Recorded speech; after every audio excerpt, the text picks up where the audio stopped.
শনিবার মিরপুরের home of cricket ছিল একেবারেই সরগরম। বিসিবিতে একের পর এক সভা করেছেন প্রেসিডেন্ট ফারুক আহমেদ, আর মাঠে ভারত সফরের জন্য প্রস্তুত হয়েছেন নাজমুল শান্ত, মাহমুদুল্লাহ রিয়াদ, মুস্তাফিজ, সৌম্যরা। তবে মূল স্কোয়াড নিয়ে দলের অনুশীলন শুরু হবে সোমবার থেকে। রোববার ঐচ্ছিক সেশনেও আসতে পারেন পাকিস্তান সফরে থাকা বেশ কিছু ক্রিকেটার। ভারত সফরের দল ঘোষণা করা হবে 2-1 দিনের মধ্যেই। 8 তারিখে খুব সম্ভবত অনিশ্চিত একটা দিন আছে, বাট 9 তারিখ থেকে ফুল টিমের ফুল ফ্লেজ প্র্যাকটিস হবার কথা।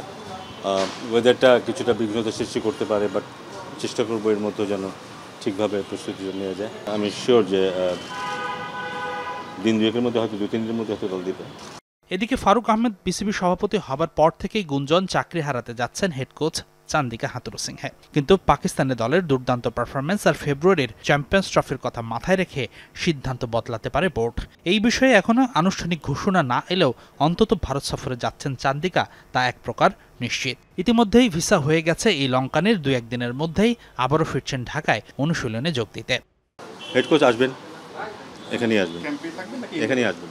পাকিস্তান সফরে ভালো পারফরমেন্সের পর ভারত সিরিজে প্রত্যাশা বেড়েছে অনেকটাই। তবে প্রতিপক্ষ ভারত হওয়ায় প্রত্যাশার পারদটা খুব বেশি উপরে তোলার সুযোগ নেই। কিন্তু জয় পরাজয়ের হিসেব বাদ দিয়েই বিসিবি চায় ধারাবাহিকতা। সবকিছু ঠিক থাকলে 15 সেপ্টেম্বর চেন্নাইয়ে পৌঁছাবে বাংলাদেশ দল। ইংল্যান্ড থেকে দলের সাথে যোগ দেবেন সাকিব। ইংল্যান্ড থেকে ভারতে আসবে খেলতে, আপাতত সেইটুকুই আমরা জানি এবং সেইটুকুর মধ্যেই থাকতে চাই। আমার মনে হয় যে বাংলাদেশের জন্য ইন্ডিয়া তুলনামূলক একটু শক্ত প্রতিপক্ষ।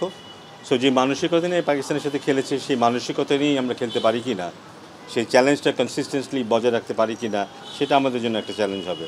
এদিকে বাংলাদেশ দলের ভারত সফর বাতিল করার দাবি জানিয়েছেন অখিল ভারত হিন্দু মহাসভা নামের একটি ধর্মীয় সংগঠন। প্রয়োজনে ম্যাচ পণ্ড করার হুমকিও দেয়া হয়েছে। তবে এই বিষয় নিয়ে চিন্তিত নয় বিসিবি।